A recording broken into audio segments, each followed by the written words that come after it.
Hello South Carolina. In 2019, 300,000 wild hogs turned this fertile land into a nightmare for farmers. But today, my veteran hunter friends and I will tell you the story of the biggest hunt of our lives and how we dealt with the wild hogs at their source. Stay with us.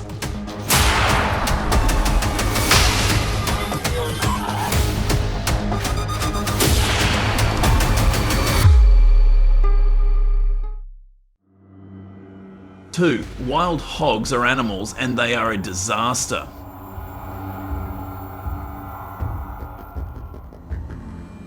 A female can have 4 to 6 young in a litter, and in just a few years a herd can destroy hundreds of acres of land.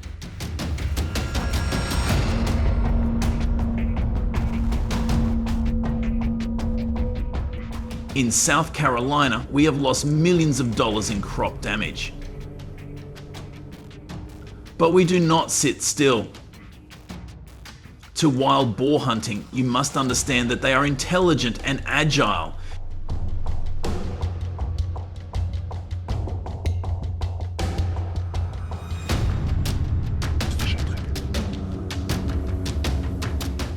Shooting a few is not enough. You must target the entire herd, from the leader to the young, and destroy the invasive species shelter.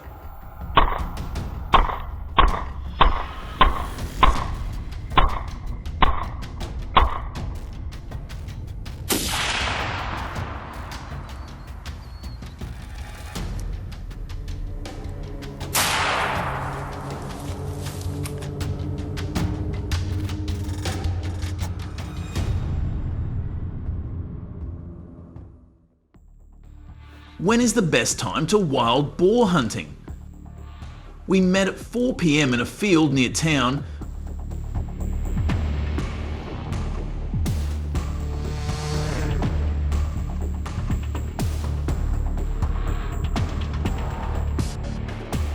I bought a Remington 700 chambered in .308 Winchester, which is a great choice for wild boar because of its accuracy and power.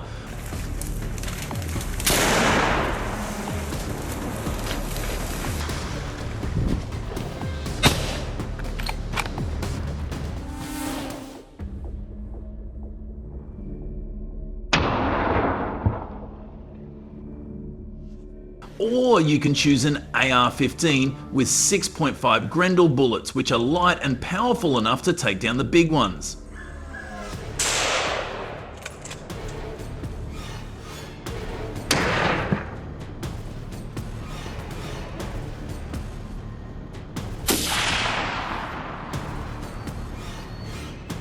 To be successful, you need a strategy.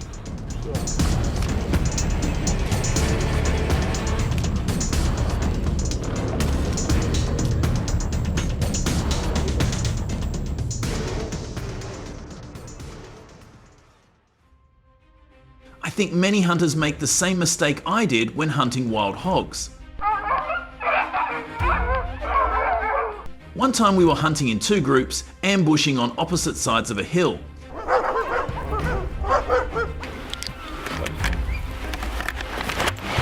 To shorten the hunt, we also used dogs to sniff out the wild hogs' hiding places.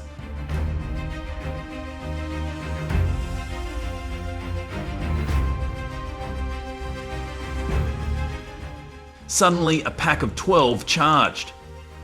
I aimed at the leader, which could weigh up to 300 pounds.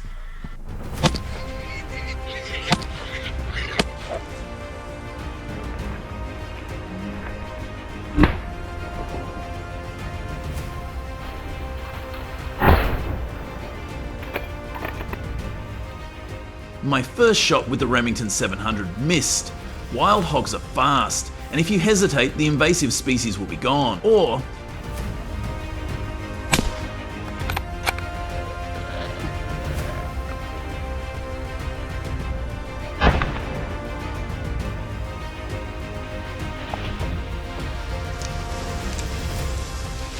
if you're unlucky, they'll charge at you, but this time I hit the invasive species.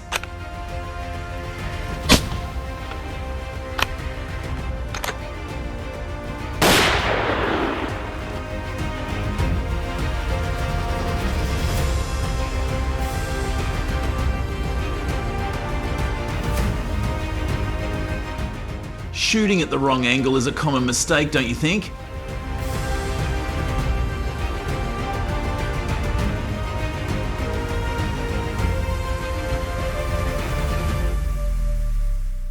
Wild hogs have a thick layer of fat to protect them, so you have to aim in the most humane places.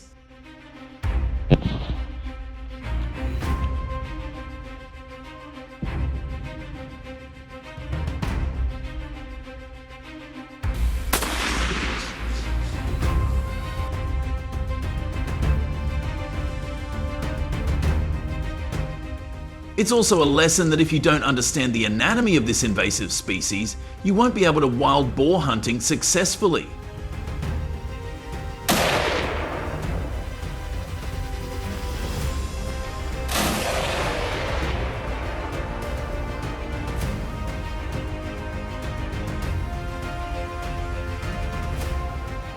You'll spend about $1,500, 0 cents, on a license for nothing.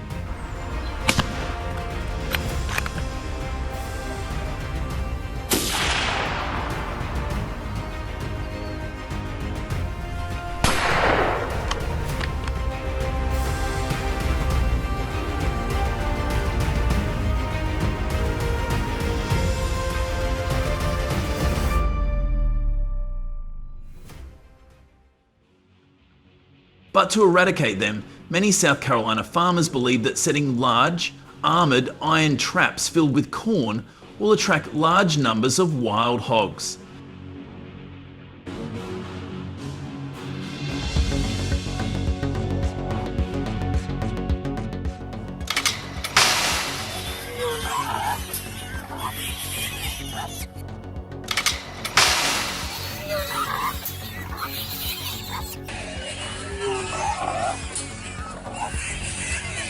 These traps can catch the whole herd, from big to small, ensuring that none are left behind.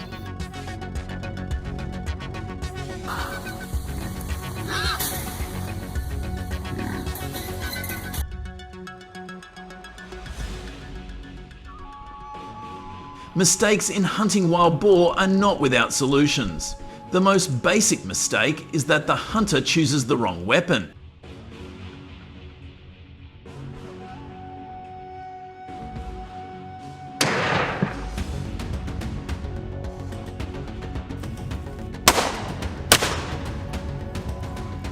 Handguns or weak bullets like the .22 LR are not enough to take down wild boars.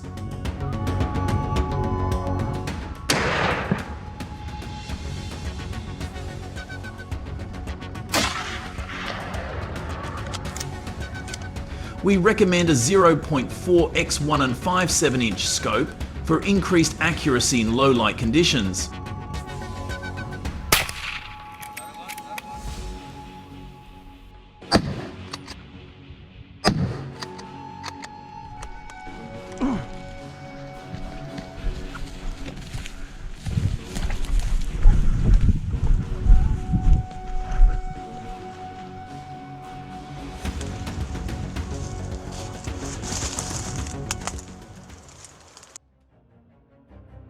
Efforts like ours have helped eradicate more than 15,000 wild hogs statewide, according to the South Carolina Department of Natural Resources.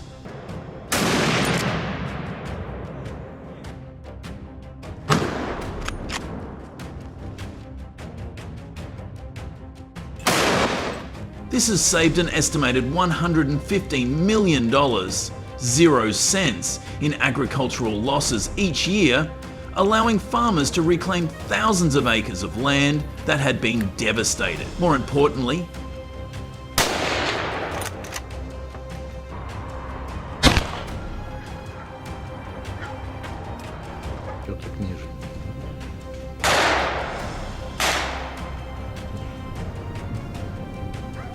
we have increased the effectiveness of wild hog population control by 20% over the previous year thanks to modern methods.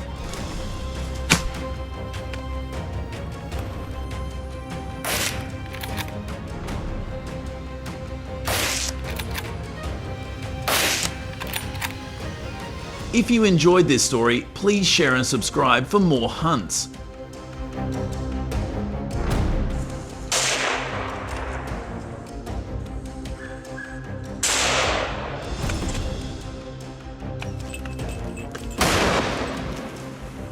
Comment below if you have any tips for hunting wild boars. We'd love to hear them. See you in the next field.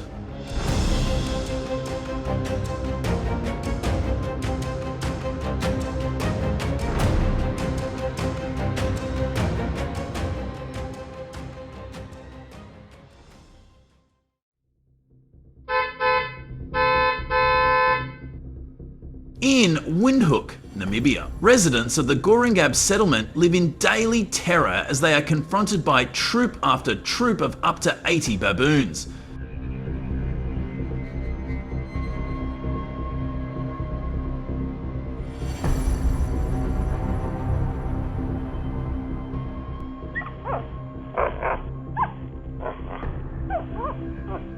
Not only do they steal food from cooking pots, but they also invade homes, leaving residents unable to venture outside for a week.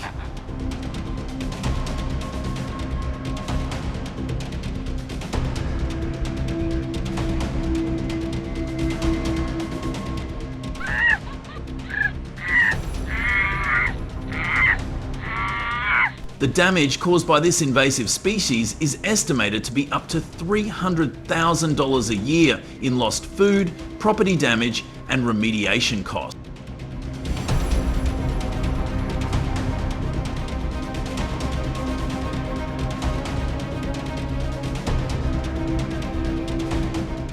It is not just the physical damage, but the residents are living in a state of extreme stress.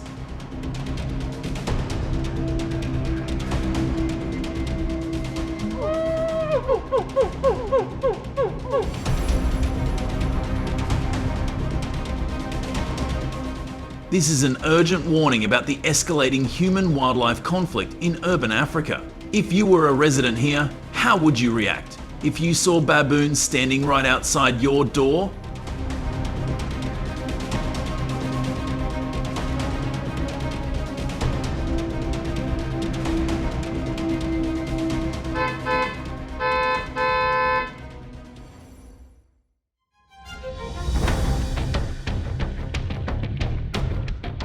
After months of escalating food stolen chaos, and in the face of that, installing a sturdy wire mesh electric fence is no longer a luxury, but a necessity.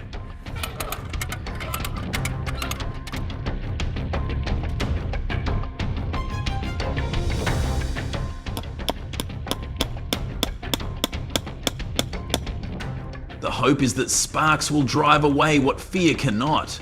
But the truth is that a gentle jolt over time has learned to fool basic power lines.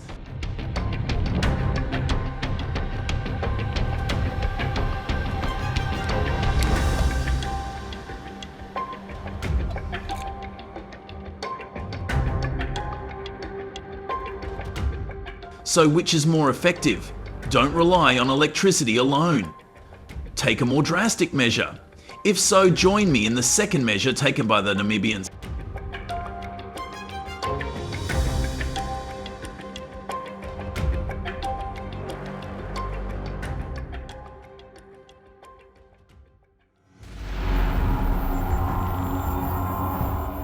What you need to know is that before the advent of rifles and permits, baboon hunting began under the leadership of the Sand people, Namibia's ancient hunter-gatherers.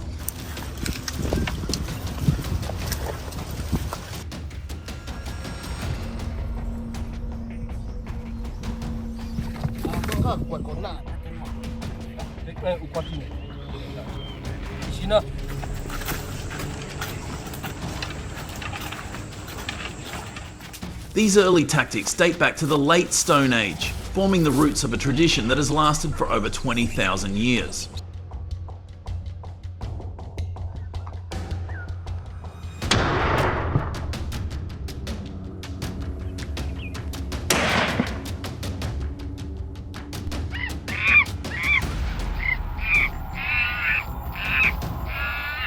The first official regulations for baboon hunting in Namibia were introduced around 1935, marking the transition from an ancient instinct to a government-sanctioned practice.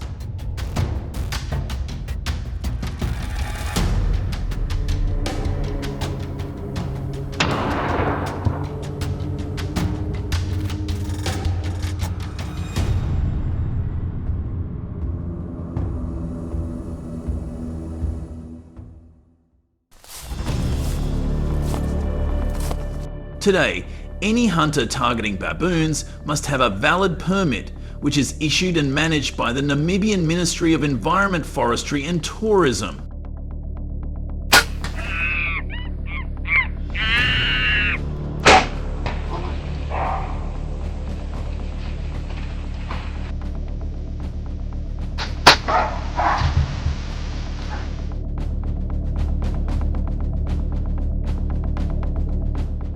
These permits are not given out lightly.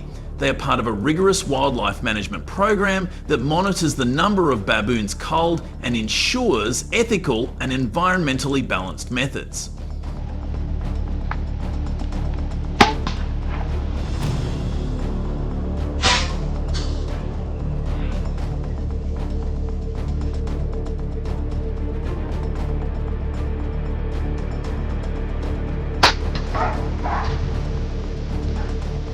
So why is this important? In the past decade alone, more than 12,000 baboons have been put down in controlled operations to protect farmland, water supplies, and public safety.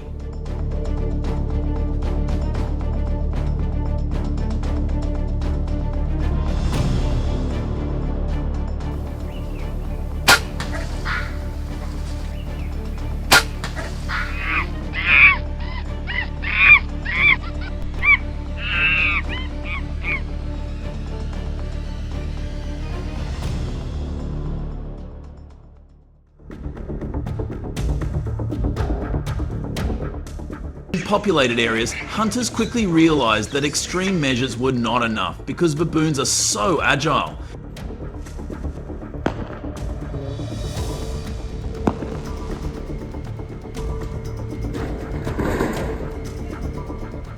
That is why the most effective hunters today rely on wire cage traps.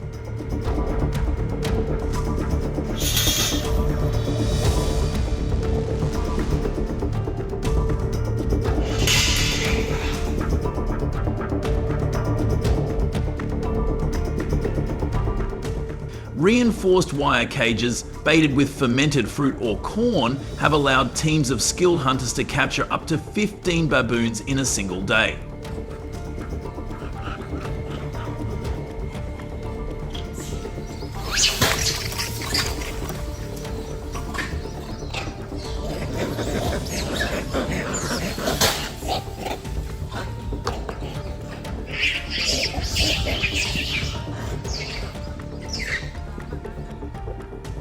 The most important tool, a remote activated trap gate that allows hunters to instantly seal the cage without risking confrontation.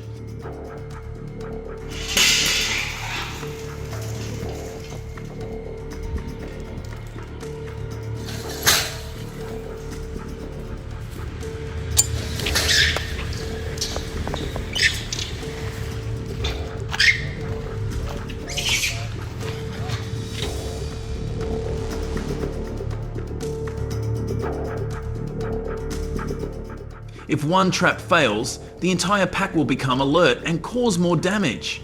Therefore, the 3 lessons hunters need to remember are to set traps discreetly, use bait with the right scent, and check traps regularly.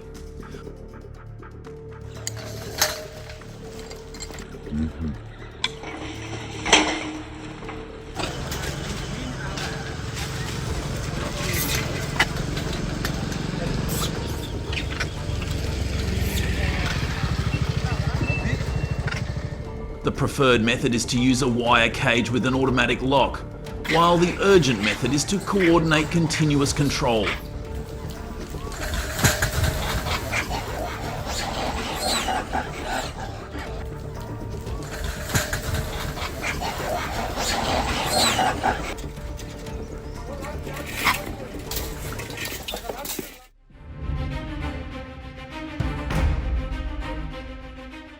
Unlike in Florida, where culling is often limited to deterrence, Namibian hunters are expected to track and collect the baboons they target.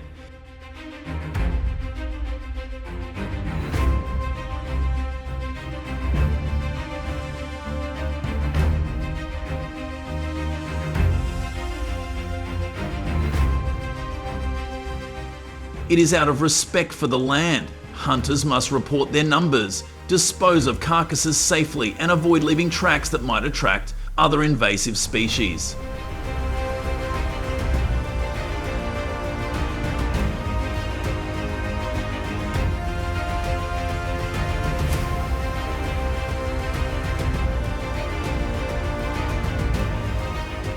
This accountability has won strong support from locals, who now see licensed hunters as guardians of Namibia's order and safety.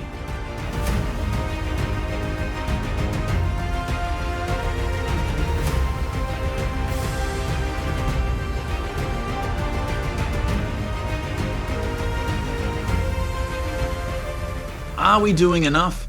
If baboon hunting opened your eyes, let us know if it did. Leave your thoughts below, share your views, and don't forget to subscribe. Your voice shapes the next story.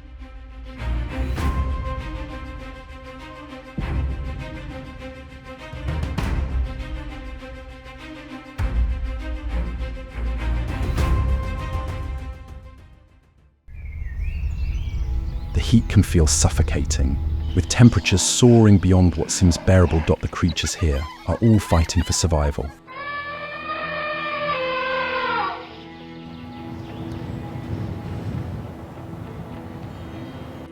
And this is the king of the steppe. Have you ever wondered how these lions survive?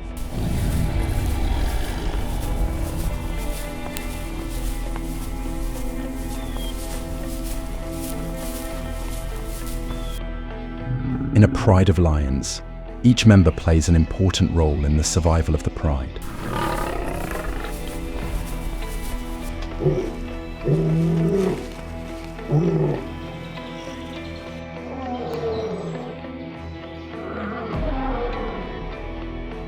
The female lions are responsible mothers. They hunt to feed their cubs. The female lions are constantly on guard as they protect their cubs.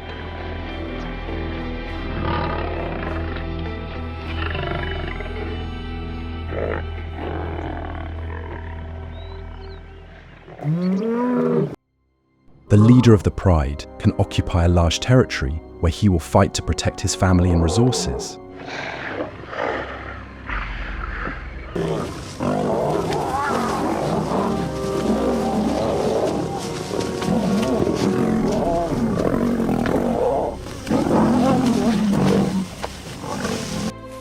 But danger comes from all sides in this wilderness. So the female lions will lead their cubs to new lands, but will they be safe there?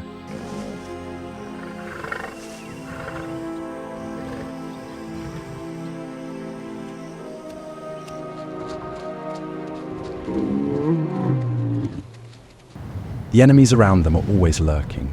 A mother lion who has just given birth faces a great challenge.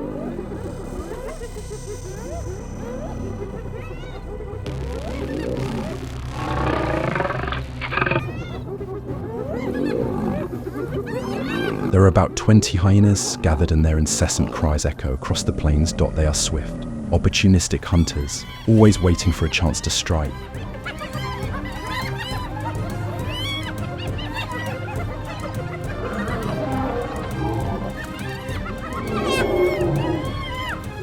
Although exhausted and wounded, the lion's maternal instincts still fight back.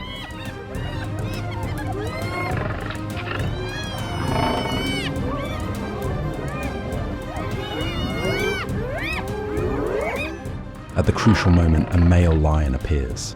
They will fight to protect their family.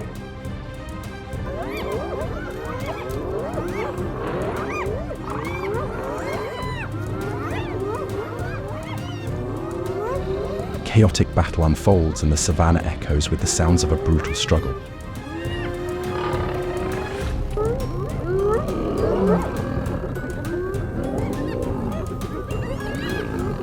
Unfortunately, it was a poor hyena.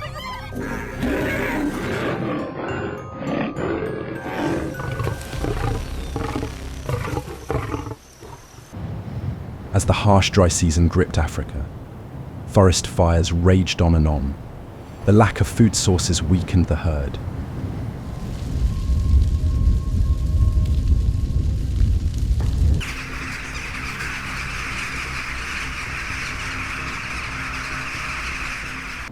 It decided to lead its herd to another place, This was its last chance to find its way, but this also brought them into contact with humans.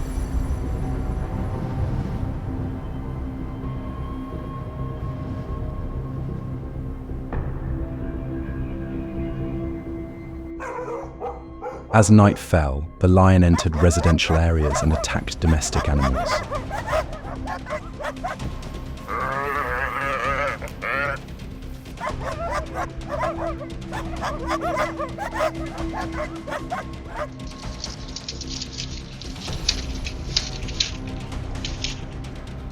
Reports from communities on the outskirts of Nairobi showed that more than 20% of their livestock had been lost to predator attacks in just one season.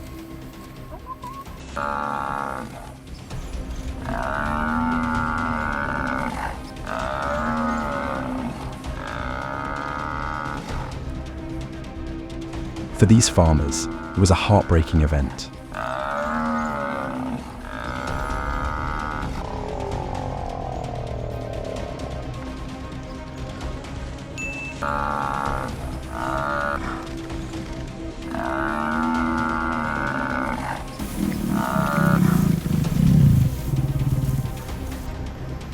In some parts of Africa, the threat of lion attacks on residential areas has become a pressing issue.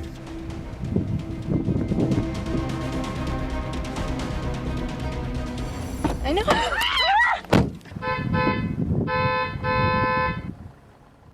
To address immediate safety concerns, governments have turned to high-strength fencing as a temporary measure.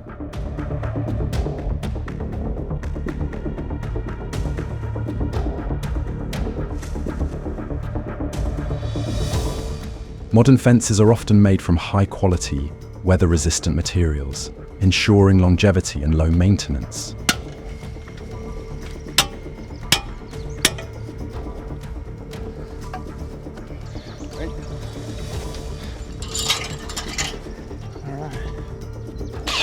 But experts warn that if lion populations increase, the increased pressure on fences could push predators into new routes and cause tensions between humans and animals.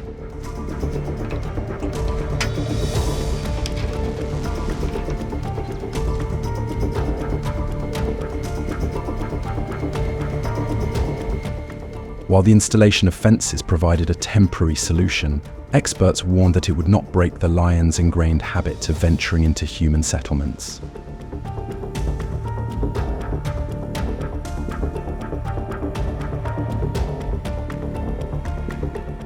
So in the 19th and early 20th centuries, East African governments took extreme measures to deal with this growing threat, marking a pivotal moment in the struggle between man and nature, when the stakes had never been higher.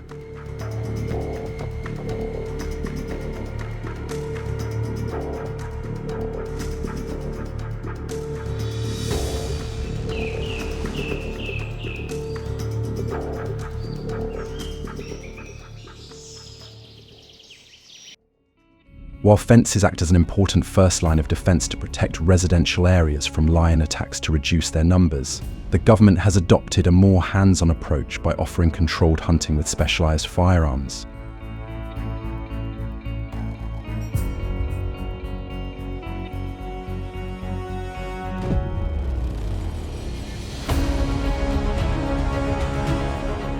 For this, a visit to Africa's largest hunting supply store is not only recommended but also necessary. Here, lion hunters can use the 375 HH Magnum.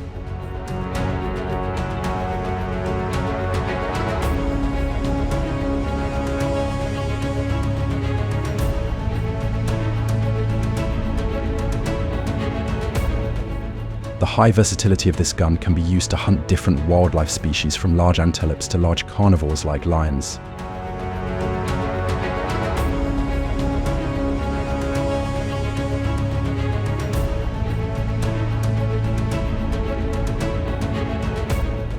This saves hunters from having to switch guns when hunting different targets.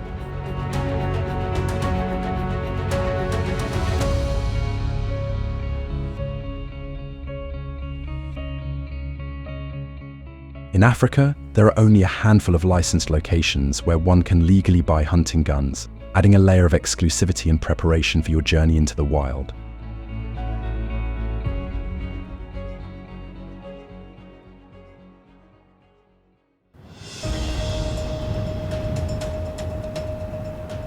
After securing a suitable firearm from a licensed gun shop, the next important step for any would-be hunter is to enroll in specialized training.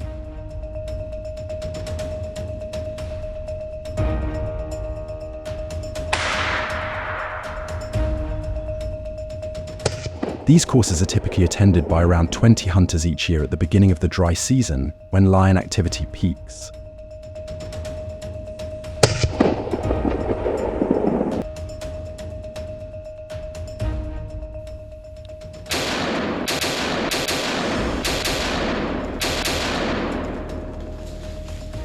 These courses typically have around 20 participants, underscoring the exclusive and critical nature of such preparation.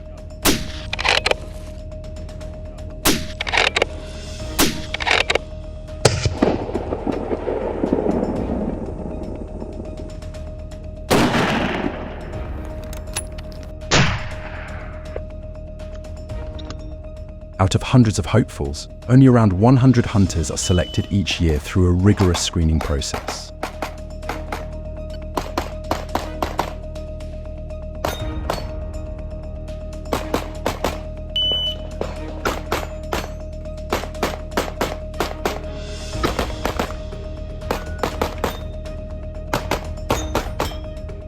Participants not only learn shooting skills, but also important skills such as tracking and understanding lion behavior, ethical hunting practices.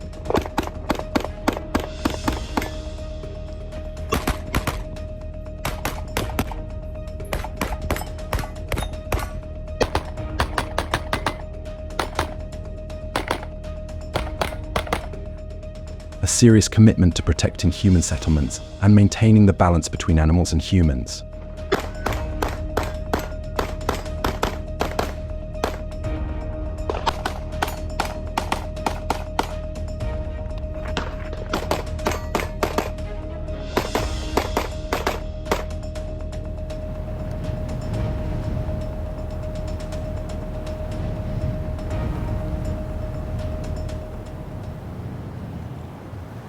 All is set. The day of the South African lion hunt is a testament to careful planning and teamwork.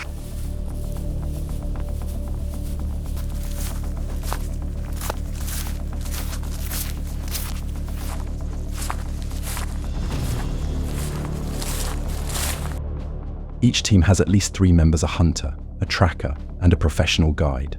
They set out before dawn.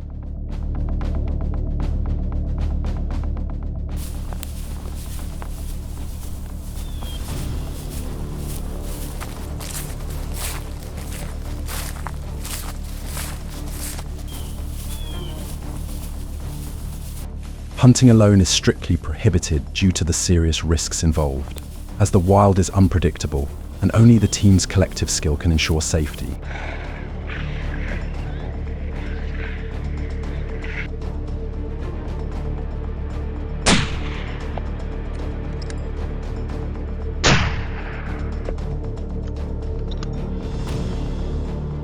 The atmosphere is tense as the hunters check their 375 Magnum rifles and rehearse their strategy.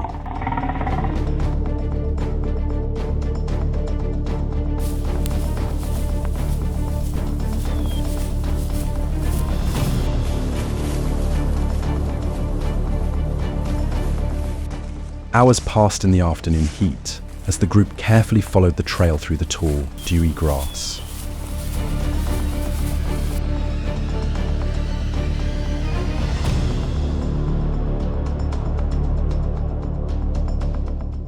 Tension grew with each cautious step, and even the slightest noise alerted the lion to their presence.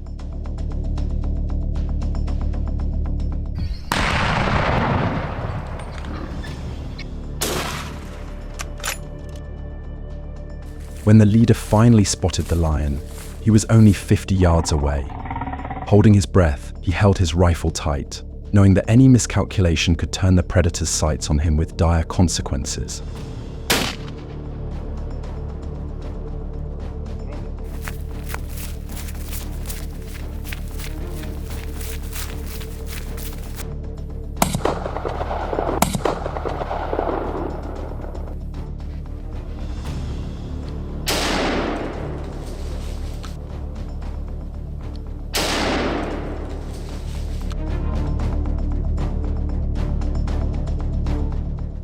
Taking down a single lion can take hours or days of intense patience, but successfully taking down 3 in one day requires perfect teamwork, with a tracker reading subtle cues, a guide anticipating the lion's moves, and a hunter ready to take the precise shot.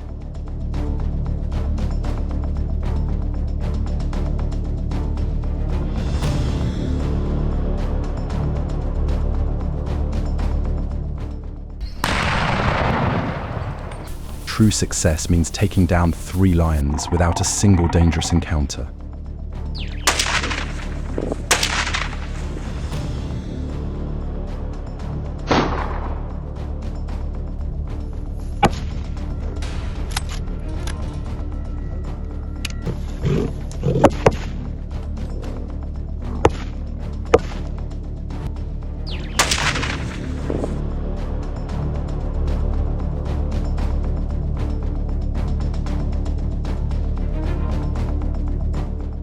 A successful hunt by a group of hunters above is just one of those rare moments when things go well. Hunting environments are full of dangers when tracking wildlife.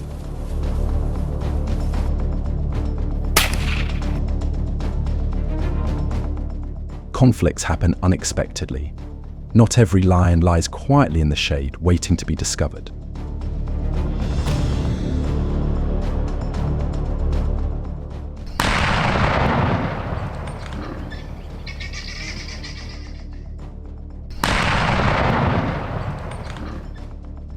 Reports from African wildlife organizations tell of dozens of cases where hunters have been attacked at close range, about 20 yards.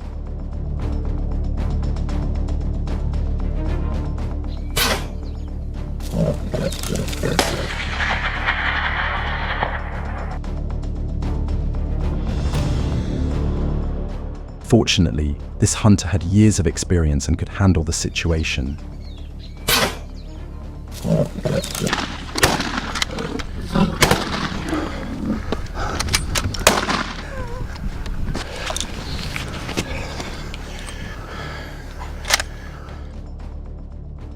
But imagine if luck had changed. What if he hadn't reacted in time? Just a split second later, the hunter would have been the prey.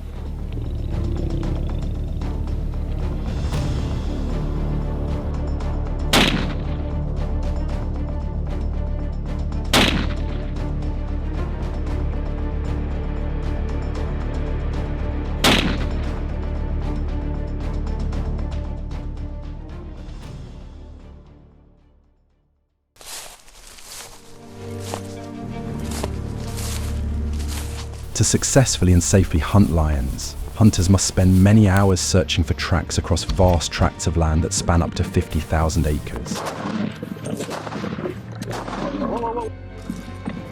Good shot.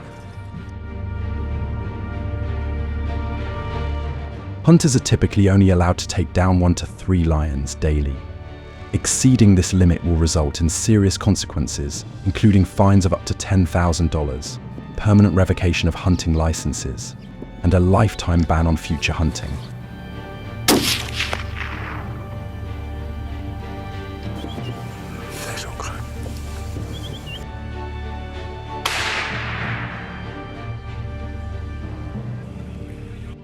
In some parts of Africa, particularly in northern Botswana and Tanzania, the debate over lion hunting has simmered for years, with tensions rising markedly in the past decade as conservation efforts have intensified.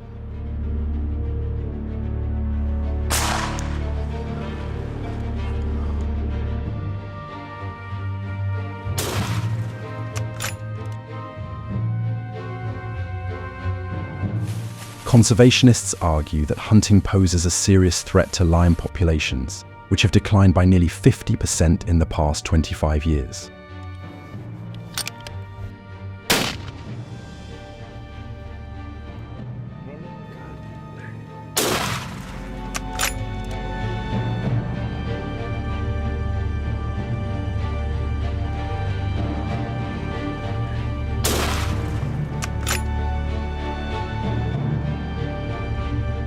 These concerns are rooted in numbers. There are now fewer than 23,000 lions in the wild, down from 200,000 a century ago.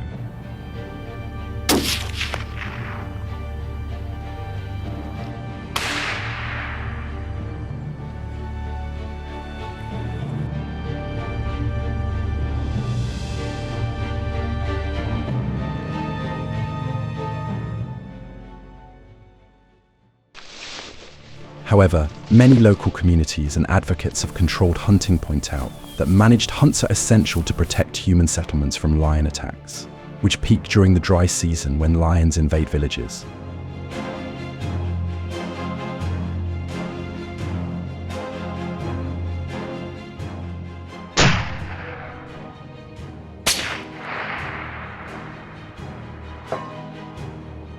To balance these benefits, the government has developed programs to process hunted lions into products such as meat and skins, which are then sold.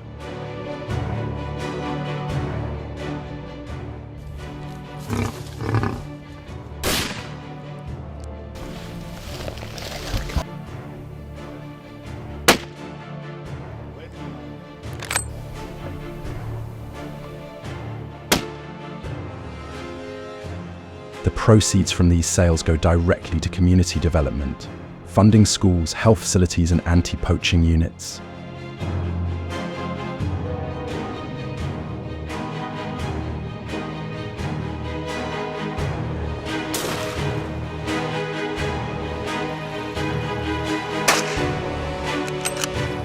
The significance of this approach lies in the safety of people and the fact that hunting can support both conservation and community welfare.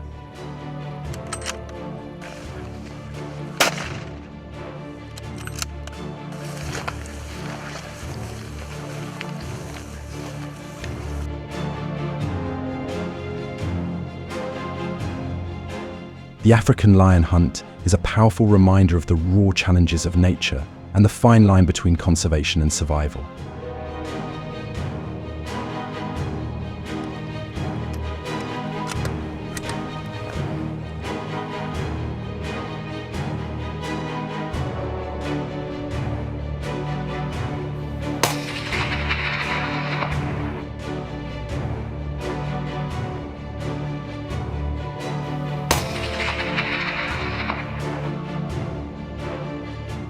It teaches hunters respect, patience, and responsibility while showing viewers the delicate balance required.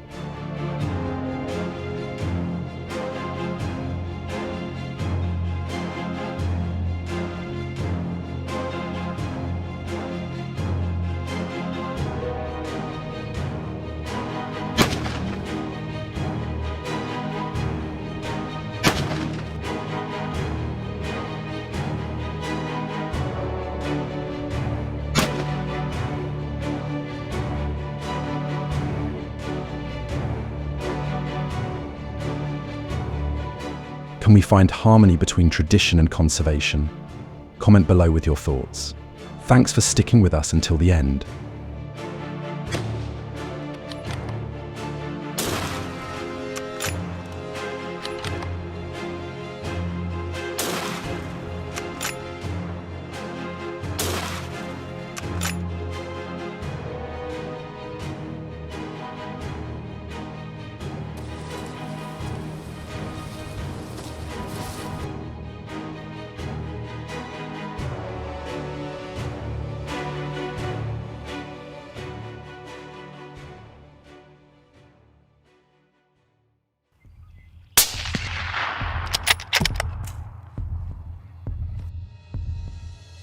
A woman was jogging in the Chignik Lake Mountains when she heard a wolf howling, and it seemed to have caught her scent. Sensing danger, she quickly picked up speed to try to escape the woods.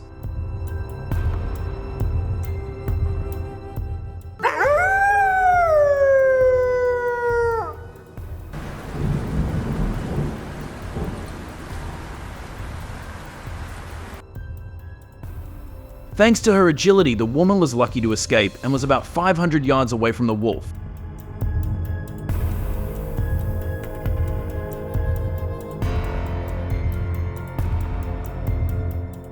Her story serves as a reminder of the potential dangers of the Alaskan wilderness and to never venture into the woods alone.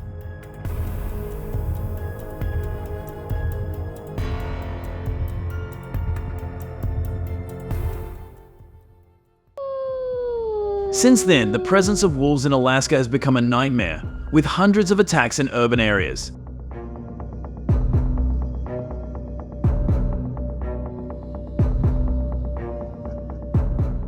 Since 2010, an estimated 5,000 wolves have invaded the city, causing concern for livestock farmers.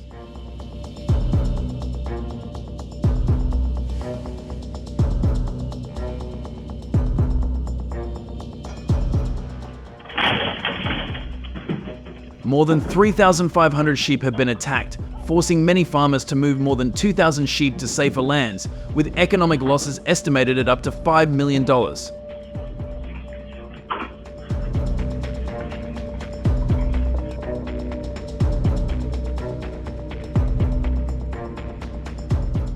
This situation not only affects livestock but also creates a huge shock to the local economy.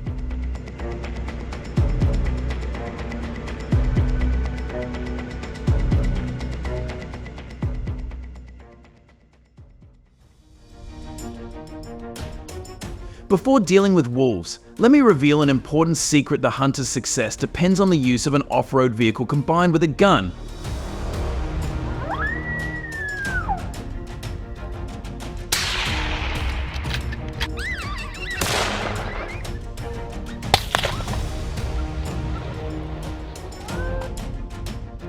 With the cold weather conditions in Alaska, that can drop to minus 40 degrees Celsius Fahrenheit, traveling by car becomes extremely necessary because it can overcome 1,000 feet of snow.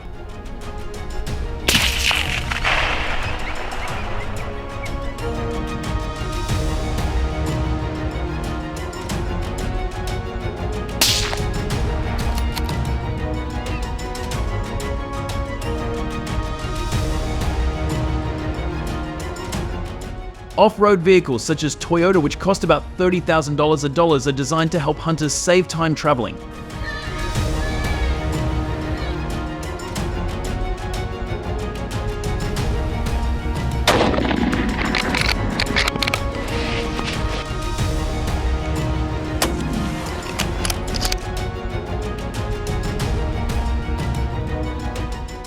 In particular, the vehicle can transport 5 to 10 wolves in one trip safely to the user.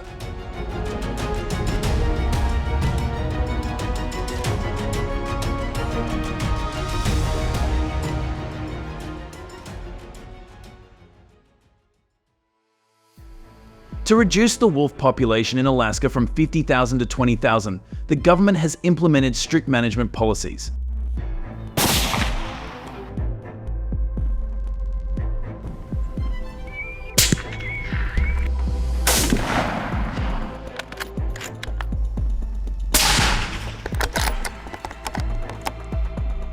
Only hunters over 20 years old are allowed to participate, ensuring responsibility in hunting.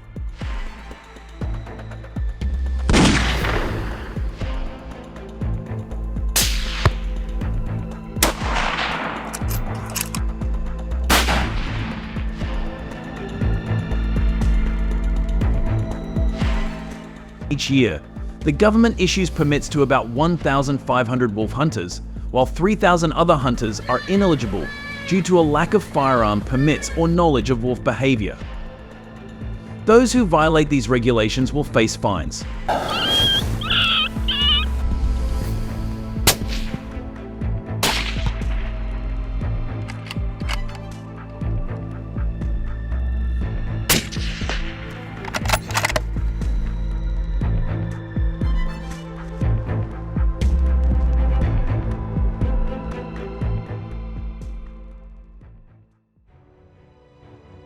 Areas where hunting is permitted include wilderness areas such as Denali National Park and the Yukon-Charlie Rivers National Preserve.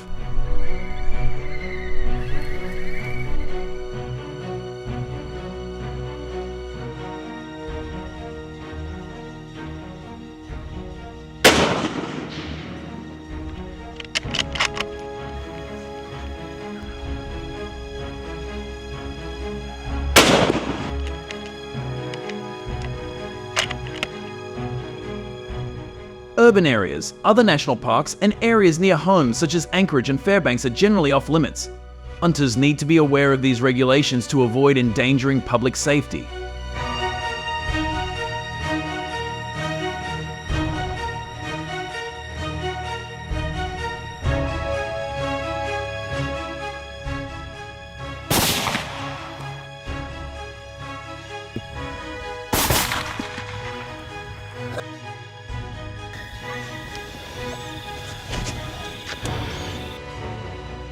In Alaska, 200 to 300 yards is ideal for hunting wolves. Professional hunters with 3 to 5 years of training are capable of shooting at ranges up to 600 yards.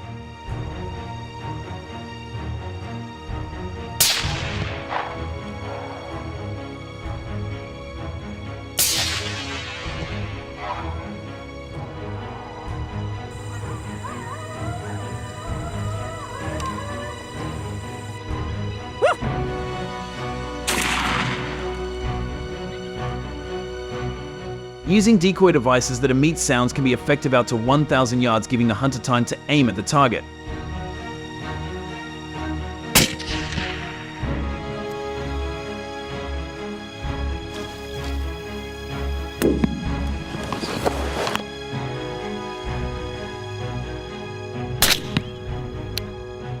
To take down a wolf quickly, the hunter must have good eyesight and react within 2 to 3 seconds of spotting the target.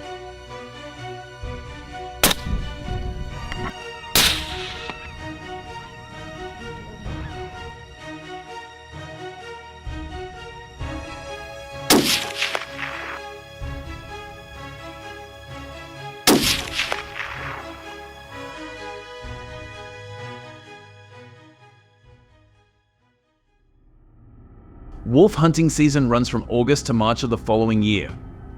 Hunters are not allowed to hunt pregnant or nursing wolves under the hunter's license regulations.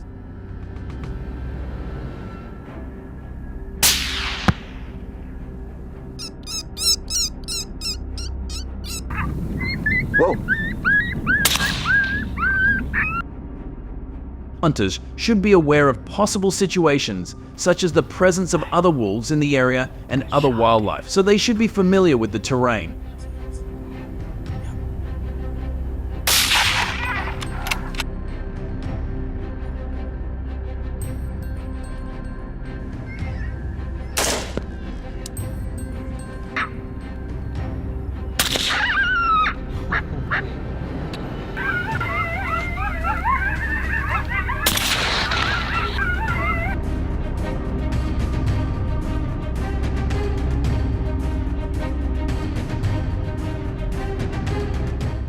Alaskan law requires hunters to wear dark clothing in the summer, while in the winter they need white clothing to blend in with the snowy terrain and make it harder for wolves to spot them.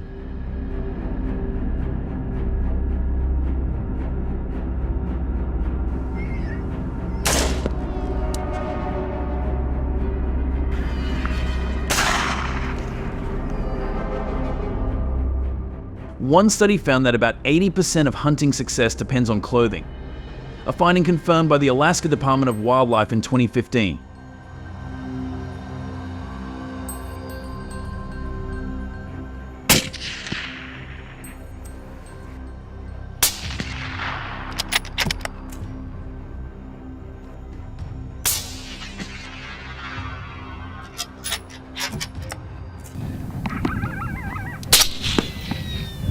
Drilled him.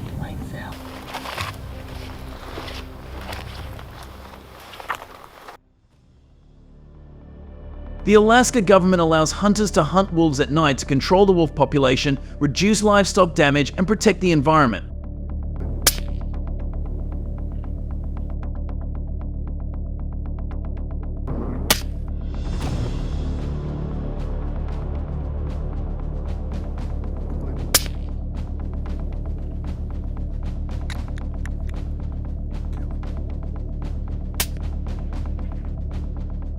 Unlike daytime hunting, hunters must use lights and better protective gear. Night hunting occurs about 2 to 3 times a year.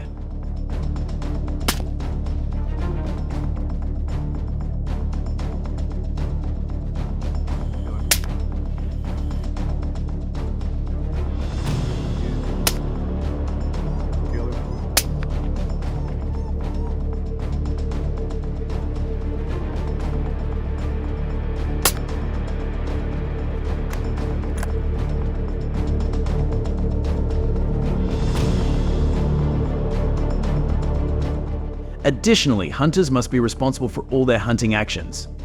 After each hunt, they must collect wolf carcasses to prevent environmental pollution and ensure that they do not harm the ecosystem.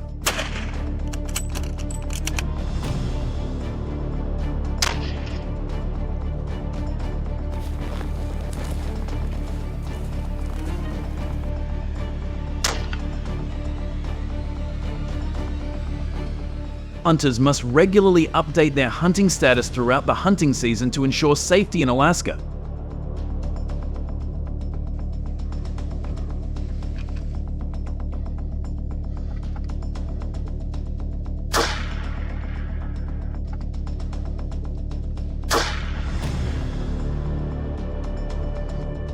This is a new experience of using a car when hunting. Comment number 1 if you have used a car as a means of transportation when hunting.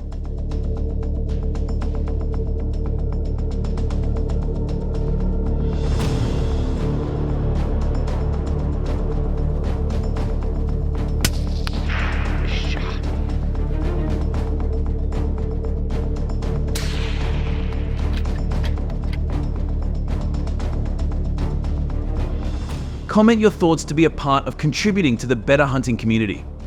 Subscribe to the channel to watch part 2 of this video, please.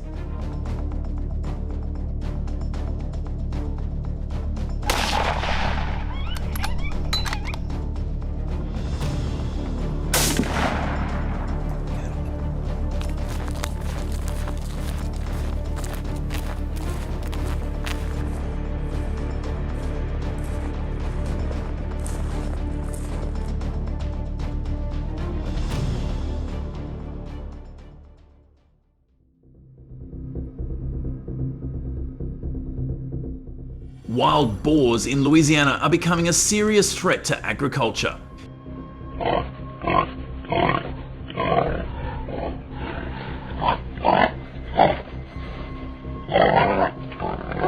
During corn harvest season, these invasive species invade fields, tearing up soil, destroying crops, and causing millions of dollars in yearly damage.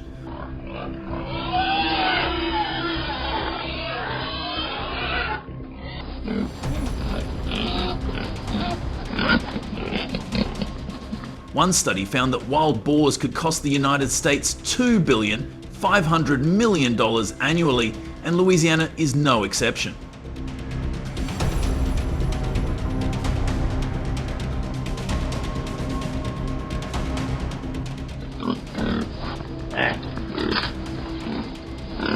Wild boars running amok in the fields, while many sleep right there, unafraid of humans, raise the question: are humans the cause of this problem?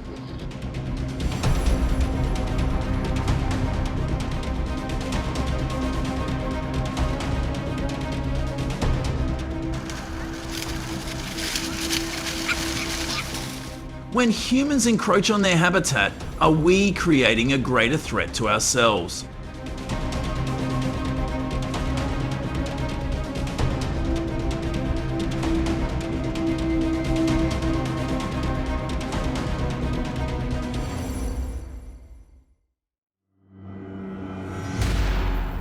Thanks to drone technology, Louisianans have been able to accurately monitor wild boars and quickly mitigate major damage.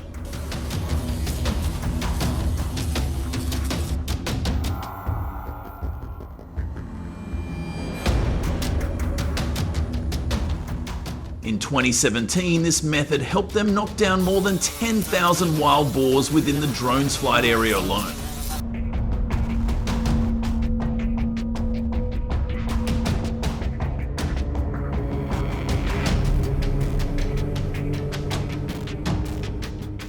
This solution has proven to be highly effective, saving farmers time and money.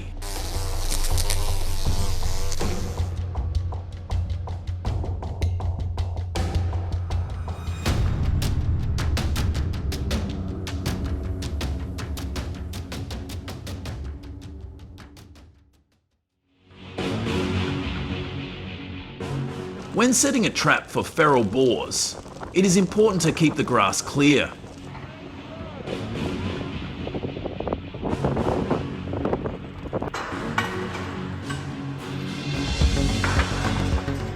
If the grass is thick enough that the trap is hidden, the boars will easily avoid it without getting caught.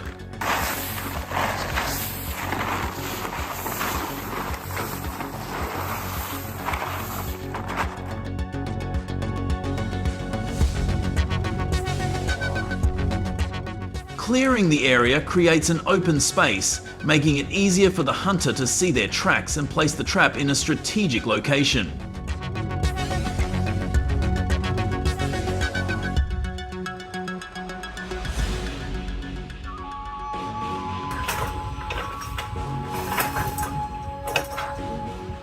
The type of trap used in Louisiana is a snap trap that automatically reduces human intervention.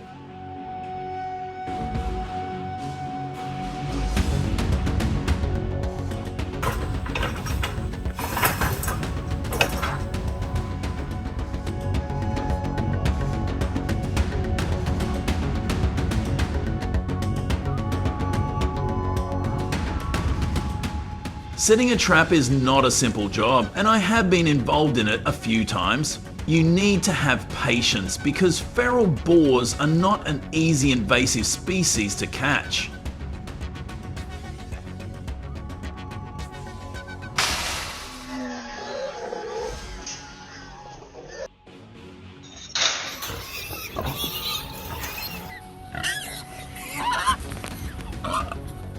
Hunters in Louisiana must be experienced and have a keen sense of reading the tracks and signs of boars. They must be knowledgeable about how they behave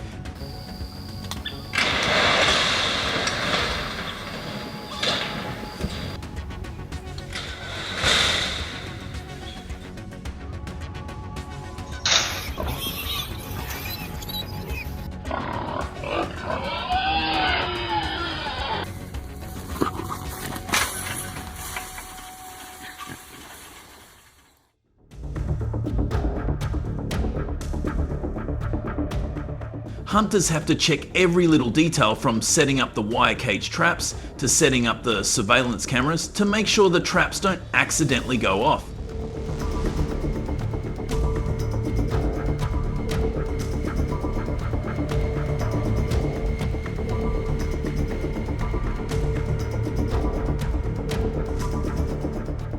I remember the moment when the hunter set up the cameras at every sharp angle to track every movement in the area, how carefully the hunter pulled the cable and adjusted each position of the trap.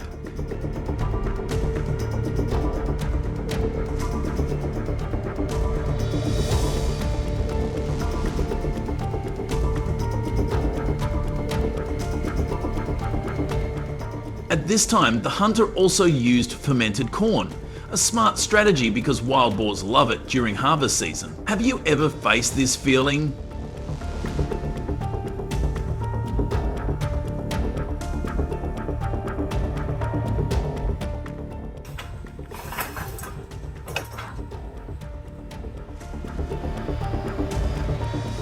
In Louisiana, corn bait has proven to be one of the most effective methods. Prepare fermented corn bait at least 3 to 5 days before deployment.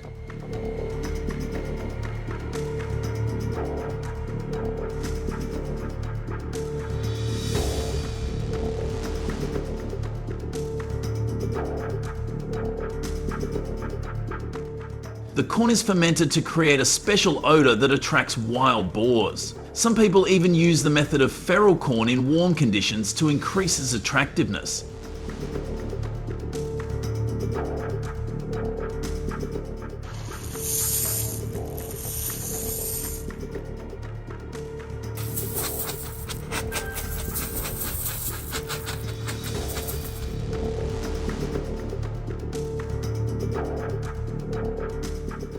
According to a study by hunting experts, the success rate of traps using fermented corn can be as high as 70% compared to other methods.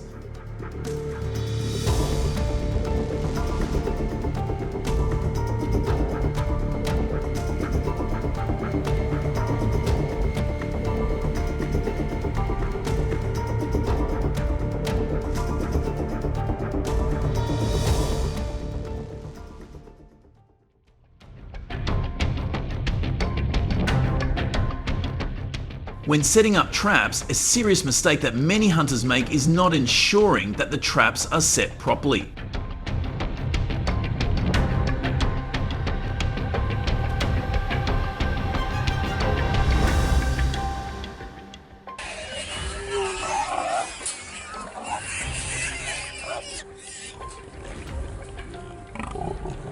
If the traps are not set to the required height of about 4 to 5 feet, wild boars can easily climb over and escape.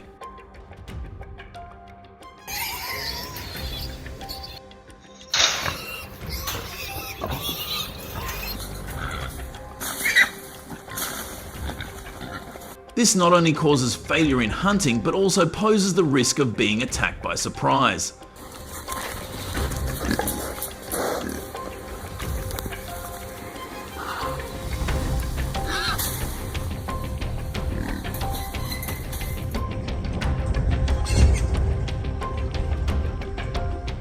Wild boars, when caught in traps, can become aggressive and attack anyone who trespasses. If not met, the failure rate can be up to 20%.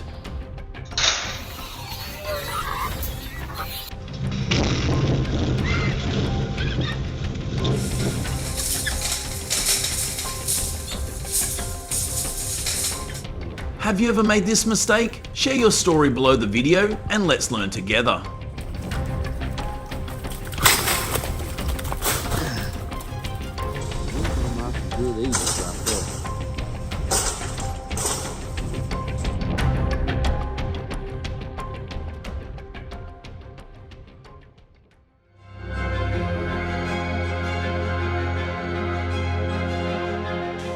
After collecting the wild boar, the meat processing begins, and this is the moment when the tension and effort show.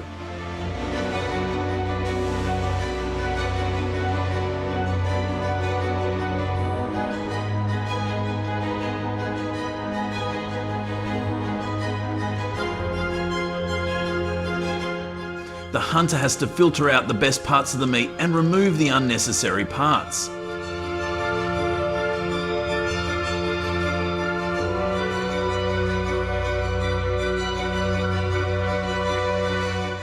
The cleaning and cutting of the meat must be done meticulously and quickly, because every minute that passes, the outdoor temperature can affect the quality of the meat.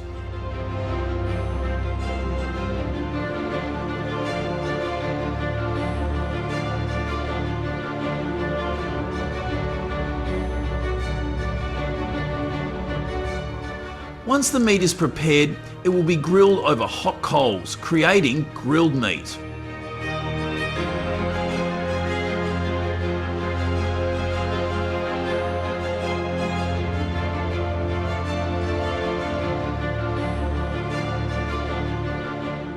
If you enjoyed this video and want to see more videos like this, be sure to subscribe. This helps us create more engaging content about trapping and crop protection.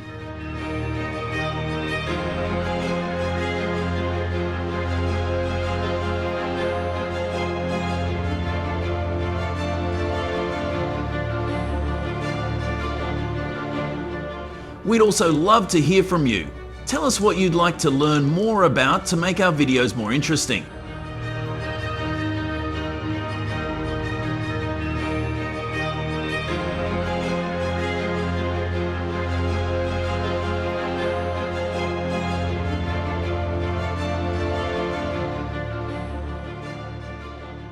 These approaches have been great at stopping the spread of some invasive species. Got any ideas for even better solutions? Drop your thoughts in the comments so we can all dive into it together. Thanks for sticking around and watching the whole video. If you liked it, don't forget to like, share, and subscribe to the channel. And hey, be sure to tell your friends about us too so they can check it out. Bye and see you in the next video.